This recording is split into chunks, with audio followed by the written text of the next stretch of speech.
আসসালামু আলাইকুম। আমাদের অতিথি হিসেবে আছেন শিক্ষক ও সমাজ বিশ্লেষক নাহিদ আক্তার। নাহিদ আক্তার, আপনাকে আমাদের অনুষ্ঠানে স্বাগত জানাচ্ছি। নাহিদ আক্তার, আজকে আমরা এমন একটা সময় বসেছি যে আমাদের জাতীয় সংসদ নির্বাচন মাত্রই শেষ হয়ে গেল এবং এটা একটা অন্যরকম নির্বাচন ছিল, কারণ এই নির্বাচনে একই সঙ্গে আমরা একটা গণভোটেও আমাদেরকে ভোট দিতে হয়েছে এবং ভোটের ফল এই মধ্যে আপনি পেয়ে গেছেন। তো এই যে ফল, এই যে ভোট, আপনি নিজে ভোট দিয়েছেন কিনা আমি জানি না, এই যে ঘটনাগুলো ঘটেছে, আমরা কালকে নিজেরা ভোট দিতে গিয়েছি, আমরা আমরা আমরা স্বামী স্ত্রী দুজনেই গিয়েছি বাইরে ভোট দিতে, এবং আমরা সেখানে ভোটের একটা পরিবেশ দেখেছি। তো আমি যা দেখেছি সেটা আমি আমার চ্যানেলে বলেছি, কিন্তু আপনার অভিমত গুলো আমি জানতে চাই। আপনার কাছে আমার প্রশ্ন কয়েকটা। প্রথমত প্রশ্ন হলো, অনেক বছর পর একটা ভোট হলো যেখানে নাকি সাধারণ মানুষ নিঃসংক চিত্তে ভোট দিতে পেরেছে, এবং আমার ধারণা তারা যে ভোট দিয়েছে তার প্রতিফলনও তারা রেজাল্টে দেখতে পেয়েছে।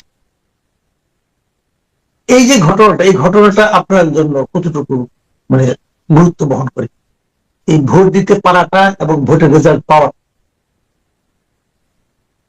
আসলে অনেক বছর পরে একটা পার্টিসিপেটরি নির্বাচন হয়েছে। ব্যাপারটা আমাদের জন্য অনেক আশার আসলে।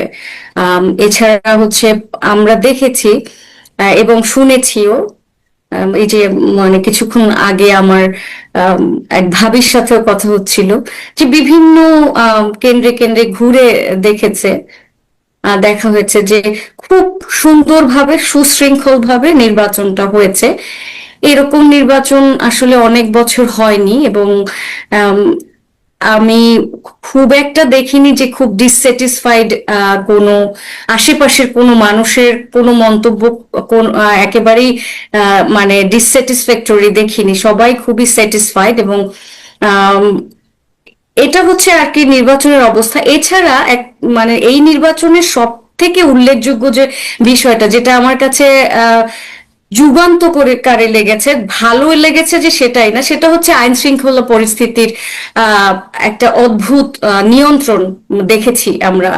হ্যাঁ, তো আমরা বাংলাদেশকে কিন্তু সবসময়ই, বিশেষ করে আমরা যারা বিদেশে থাকি, আমরা কিন্তু বাংলাদেশের ল অ্যান্ড এনফোর্সমেন্টের উপরে খুব আনহ্যাপি থাকি, এবং বাংলাদেশে কোনো সময় আইনের প্রয়োগ নেই। তারপরে আমরা বিগত যে এই যে 18 মাসে ভীষণভাবে মব সহিংসতা বা যে যেখানে পেরেছে সহিংসতা করেছে, আইনের প্রয়োগ মানে এনফোর্সমেন্ট কোথাও দেখিনি। কিন্তু গতকালকে বাংলাদেশ প্রমাণ করে দিয়েছে যে তারা যদি চায় তাহলে তারা সুশৃঙ্খল ভাবে যে কোনো সিচুয়েশনকে, মানে নির্বাচনের মতো এত জটিল একটা অঙ্ক, যেটাতে মানে যে কোনো ভয়াবহ ধরনের দুর্ঘটনা ঘটতে পারতো, বিগত দিনে অনেক দেখেছি, আমরা ছোটবেলা থেকে দেখেছি। তো সেক্ষেত্রে কিন্তু ভয়, একটা শঙ্কা সবার মনে মনে ছিল যে না যেন নেক্সট আওয়ারে কি হয়, না যেন কি হয়। সেটা কিন্তু হয়নি। তার মানে কি, যে বিপুল সংখ্যক আইন শৃঙ্খলা বাহিনীকে তারা এমপ্লয় করেছে, এবং তারা খুব সুন্দরভাবে নিয়ন্ত্রণ করতে পেরেছে। যেতটুকু টুকটাক ঘটনা, ততটুকু বাংলাদেশের কালচারে খুব একটা যে মানে হবে না, এটা ধরে নেওয়া আসলে ঠিক হবে না। যদিও কোনো রকমের অঘটন কে আমি আর কি রোমান্টিসাইজ করছি না, কিন্তু অনেক ভালো হয়েছে।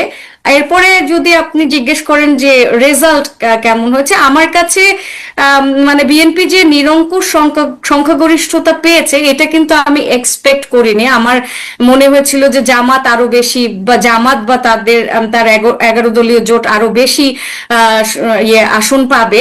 যেভাবে তার আগের দিনও, মানে নির্বাচনের আগের দিন রাতেও যেরকম টাকা পয়সার লেনদেন, বা অনেকের কাছে টাকা পয়সা দেখেছি, মানে সোশ্যাল মিডিয়াতে 6 লাভ হয়ে গেছিল, একটা ভয় কিন্তু ছিল। তো সেই হিসেবে দেখলে আপনি মানে আমি যেটা ব্যক্তিগতভাবে দেখেছি যে ওই রেজাল্টটা অনেক আর কি সারপ্রাইজিং ছিল, যে একেবারে এতগুলি 250 ভোট, মানে 200-র অধিক যে ভোট পাবে, এটা আসলে আমি আশা করি।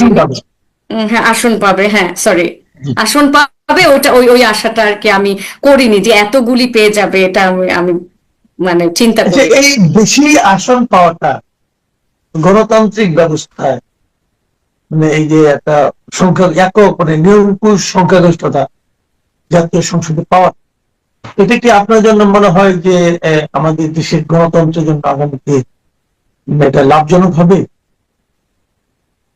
আম, নিরঙ্কুশ সংখ্যাগরিষ্ঠতায় অনেক শঙ্কা থাকে, এটা ব্যাপক একটা বোঝাও বটে।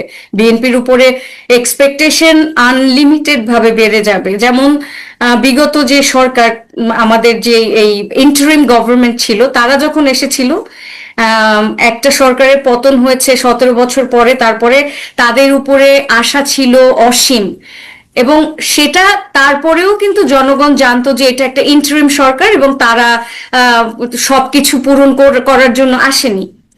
সেক্ষেত্রে বিএনপি যেভাবে এসেছে বা তারেক রহমান যে প্রমিসগুলি করেছেন ওনার ম্যানিফেস্টোতে, বা উনি আসার পর থেকে উনি যা যা বলেছেন যে সমস্ত সংস্কার করবেন বা যে সমস্ত উন্নয়ন দেশের করবেন, সেখানে তাদের বোঝা তো অনেক বেশি বেড়ে যায়।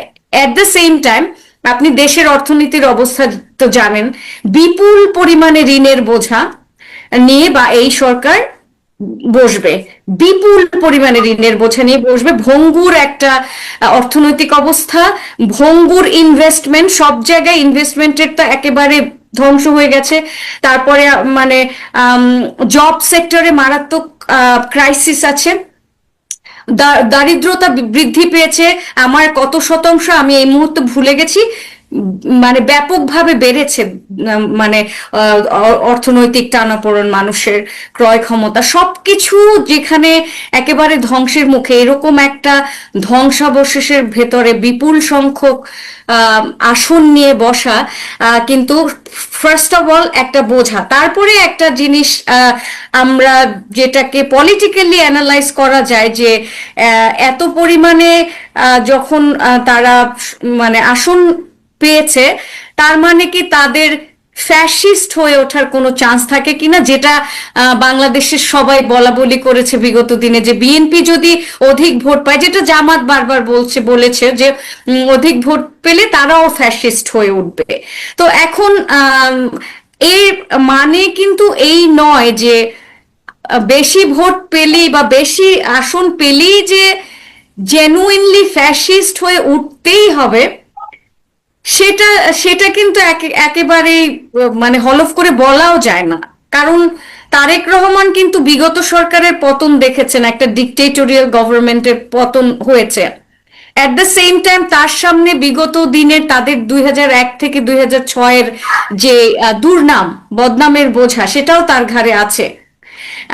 এবং তিনি ইংল্যান্ডে দীর্ঘ 17 বছর থেকে ওখান থেকে অনেক কিছু শিখেও এসেছেন, এবং তার বক্তব্য এখন BNP is not all about Tarique Rahman alone, we know that, যে উনি কি সব, উনি হয়তো অনেক ডিফারেন্টলি দেখছি আমরা, যে এই আগের যে তারেক রহমান আর বর্তমান তারেক রহমান, এই দুজনের ক্যারেক্টারিস্টিক সম্পূর্ণ ডিফারেন্ট, তারা ডিফারেন্টলি অ্যাপিয়ার হয়েছে। যেমন আজকে সকালে উনি বলেছে যে বিরোধী দলের প্রতি যাতে সহিংস না হয়, সহিংস আচরণ না করে। ঢাকা শহর, আমি এইমাত্র বাইরে থেকে আসলাম, একদম ঠান্ডা, কোনো জায়গায় কোনো মানে চিল্লাচিল্লি হুড়োহুড়ি, বোম ফাটছে না, মানে বিকট শব্দে গান হচ্ছে না, বা সেই যে সেলিব্রেশনটা উনি বন্ধ রেখেছেন। তো অল টুগেদার ওনার একটা ভিশন আছে, he has a plan and they have a plan.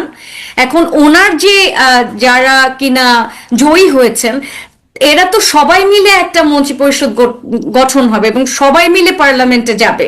তার মানে সবাই কি কোঅপারেট করবে, সবাই কি একই রকম বিহেভ করবে, দুর্নীতি কি করবে কিনা এর আগের মতো, তো দুর্নীতিটা কিভাবে কন্ট্রোল করবে। যেমন বিএনপির নামে কিন্তু ঢালাও ভাবে বদনাম হয়ে গেছে যে চাঁদাবাজি করে, তো এই যে এটাও কি মাঠ পর্যায়ে ব্যাপকভাবে কন্ট্রোল করা যাবে কিনা, বা সেইটা কন্ট্রোলটা সে কিভাবে করবে, সেই ব্যাপারটা আছে। এট দ্য সেম টাইম জামাতের যে ব্যাপক চ্যালেঞ্জ, বা এনসিপি, তাদের এগেনস্টে যারা থাকবে, তারা এখন অনেক শক্তিশালী, তাদের হাতে কিন্তু ধর্মের হাতিয়ার আছে।